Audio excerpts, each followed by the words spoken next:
Shalom Bapak Ibu Saudara yang dikasihi Tuhan. Pernahkah mungkin kita berpikir apa sih artinya mengikut Yesus? Apa itu cuma tugas dan kewajiban tentang apa yang boleh dilakukan dan yang tidak boleh dilakukan?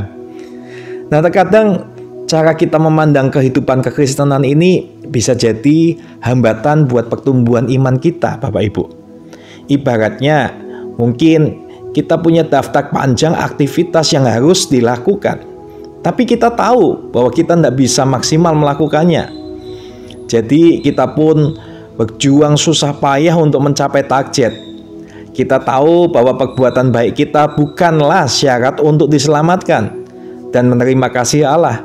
Tapi kita juga tahu bahwa kita itu diselamatkan untuk melakukan perbuatan baik.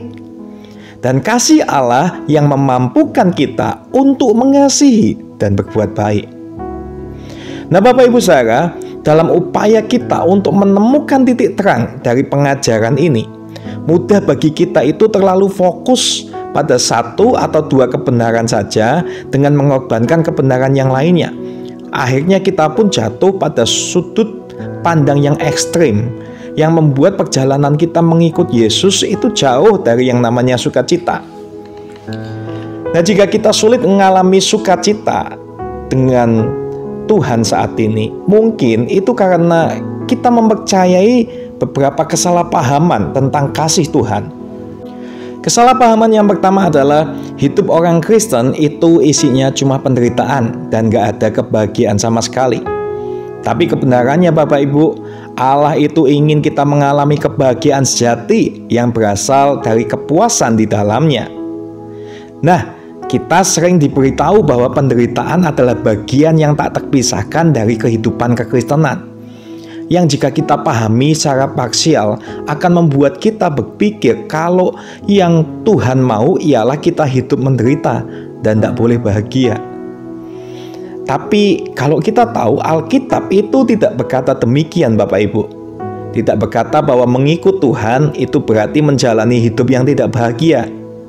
Faktanya Alkitab memberitahu sebaliknya. Kebahagiaan dan kepuasan itu datang dari yang namanya Tuhan.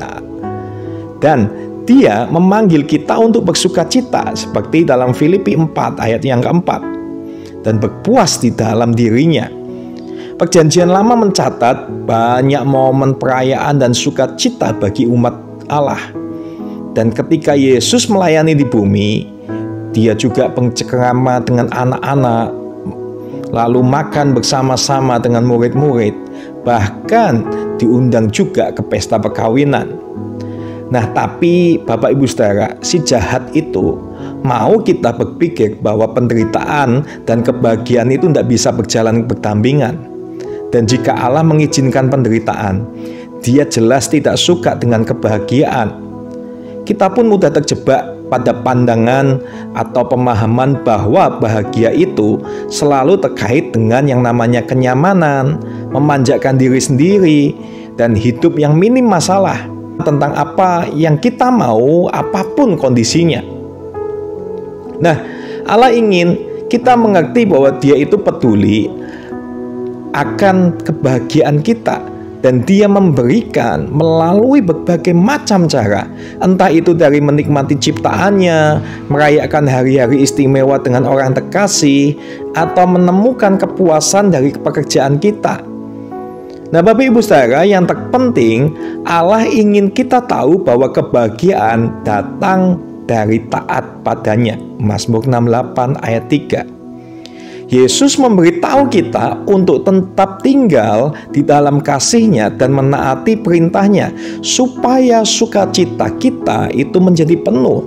Di dalam Yohanes 15 ayat 10-11. Nah Bapak Ibu Saudara, lebih dari sekedar perasaan atau khayalan, kebahagiaan yang sejati datang dari mempercayakan hidup kita sepenuhnya kepada pribadi yang tahu betul siapa kita, yang memberi hidupnya bagi kita semua, dan yang hanya akan melakukan yang terbaik buat kita.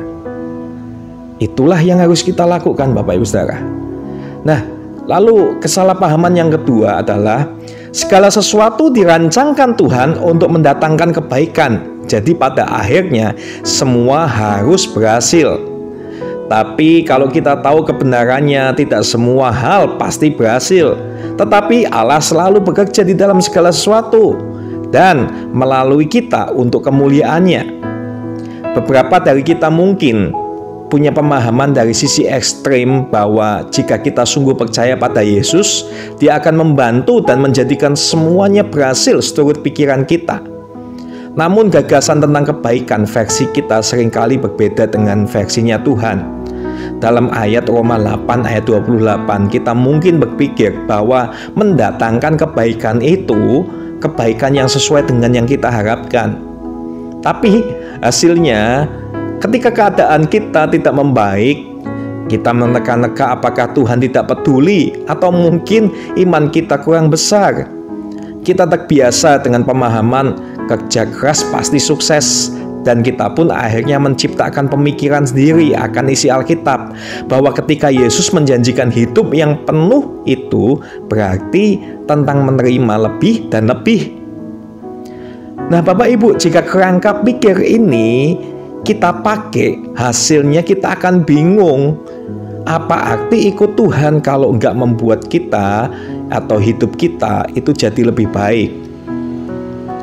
Nah, Roma 8 ayat 28 memang membahas soal kebaikan. Tetapi konteks sebenarnya adalah Allah tidak hanya rindu untuk mengubah keadaan kita, tetapi Dia bekerja di dalam dan melalui kita untuk kebaikan kita dan kemuliaannya, supaya kita menjadi serupa dengan putranya. Artinya meskipun hasilnya baik, yang kita harapkan tidak terwujud, Allah bekerja di dalamnya sehingga kita diubah menjadi semakin baik. Kita bertumbuh dewasa, lebih sabar, dan semakin serupa dengan Kristus melalui momen-momen sulit Bapak Ibu. Karena itulah kita dapat tegak beriman meskipun keadaan ada di luar kendali kita Bapak Ibu. Seperti orang-orang kudus yang telah mendahului kita, menaati perintahnya, percaya pada pribadi dan waktunya. Allah sendiri yang akan meneguhkan iman kita dengan Roh Kudus-Nya, dan Dia berjanji akan menyertai kita setiap saat. Nah, kesalahpahaman yang ketiga adalah kamu nggak boleh punya keinginan. Semuanya hanya tentang maunya Tuhan, iya kan? Tapi kebenarannya Bapak Ibu, Allah memberi kita keinginan dan kehendak bebas. Ketika kita membawa semuanya ini kepadanya, Dia akan menolong kita tumbuh dewasa supaya keinginan kita selaras dengan kehendak-Nya. Kesalahpahaman ketiga adalah kita berpikir bahwa ketika Yesus memanggil kita untuk menyangkal diri, seperti Matius 16 ayat 24, seolah Dia berkata bahwa kita tidak boleh lagi punya keinginan, karena itu dianggap tidak penting. Sederhananya, kita hanya boleh ingin apa yang Tuhan juga inginkan. Namun cara berpikir ini membuat kita melihat dunia dari sudut pandang yang salah. Kita secara tak sadar membagi dua antara yang rohani dan duniawi. Contoh, kita hanya boleh membaca Alkitab dan tidak boleh menonton Netflix. Kita hanya boleh pergi ke gereja daripada nongkrong dengan teman yang bukan Kristen. Nah, hasilnya segala aktivitas yang kita nikmati kita anggap sebagai tidak saleh dan tidak berkenan bagi Tuhan. Ketika Allah memanggil kita untuk menyangkal diri, yang Dia minta adalah kita menyerahkan hasrat keberdosaan kita, bukan keinginan dan kepribadian kita yang unik yang Dia berikan pada kita. Nah, jika Allah tidak peduli akan keinginan dan siapa kita, Dia tidak akan memberi kita kehendak bebas agar kita membuat pilihan. Jika yang Allah inginkan hanya mematahkan setiap rencana kita agar kita seperti robot, rencana penebusannya dengan menunjukkan kasih bagi kita tidak akan mungkin. Coba pikirkan ini. Ketika kita muda, sulit untuk mengerti mengapa orang tua kita mengatakan tidak, atau ketika mereka memberi sesuatu yang bukan keinginan kita. Namun saat kita dewasa, dalam berpikir lebih mudah untuk mengerti apa yang jadi kehendak dan isi hati para orang tua. Dengan cara yang sama, Paulus berulang kali memanggil gereja untuk bertumbuh dewasa. Di dalam Efesus 4-5 dan Filipi 3, agar mereka atau mungkin kita juga mencintai hal-hal yang menyenangkan Tuhan dan mengerti bagaimana cara menyelaraskan talenta dan keinginan kita dengan rencananya bagi kita. Nah, kesalahpahaman yang keempat, yang penting mengampuni, selebihnya ya udah terserah orang itu. Nah, Bapak Ibu Saudara, kebenarannya adalah pengampunan itu tidak bicara soal menoleransi dosa, tetapi memilih untuk tidak membenci atau tidak berdiam diri di dalam rasa sakit. Sebagai orang Kristen, kita diajar untuk mengampuni sebagaimana kita telah diampuni, dan pembalasan itu hak Tuhan. Seperti dalam Roma pasal 12 ayat 19. Jadi tugas kita cuma ampuni lalu biarkan. Pemahaman ini sering berujung menjadi rasa cuek yang justru menunjukkan penerimaan kita terhadap perilaku berdosa tanpa meminta orang tersebut bertanggung jawab atas perbuatannya. Bapak Ibu Saudara, kalau kita lihat di dalam kitab Mazmur, itu menegaskan kita bahwa Alkitab tidak menganggap lalu begitu saja kejahatan dan ketidakadilan, tetapi semuanya akan dibawa pada Allah pada akhirnya. Pemazmur juga secara gamblang berseru agar Allah memberi hukuman yang di zaman modern ini membuat kita berpikir, kok bisa Allah yang katanya penuh kasih malah begitu? Nah, Perjanjian Baru memberikan contoh yang tampak kontradiksi.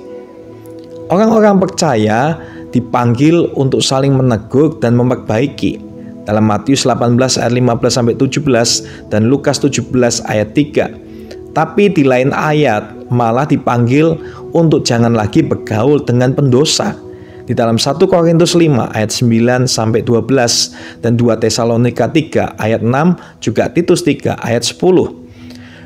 Bapak Ibu Saudara, melalui ayat-ayat ini kita melihat bahwa pengampunan bukanlah tentang dengan sengaja menoleransi atau mengabaikan untuk memperbaiki apa-apa yang jelas-jelas salah, terutama di dalam tubuh Kristus, tetapi memilih untuk tidak menyimpan kebencian atau memikirkan luka yang kita alami. Itulah pengampunan.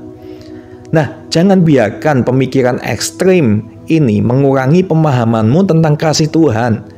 Ketika keraguan dan kekecewaan muncul, larilah kepadanya dan minta pengertian. Mintalah Dia untuk membantumu merasakan dan melihat bahwa Dia itu baik. Dan ketika kita belajar untuk menaati perintahnya bagi kita, kita juga perlu menerima ketentuan dan janjinya bahwa Yesus yang hidup di dalam kita, Rohlah yang memberi kita pengertian dan kuasa, dan Allah Bapa yang akan menyelesaikan pekerjaan baik yang telah Dia mulai di dalam kita. Bapak Ibu Saudara, mari saat ini kita harus tahu tentang kebenaran kasih Tuhan itu. Jangan sampai ada kesalahpahaman antara kita dengan Tuhan. Makasih Tuhan, di dalam nama Tuhan Yesus. Haleluya. Amin.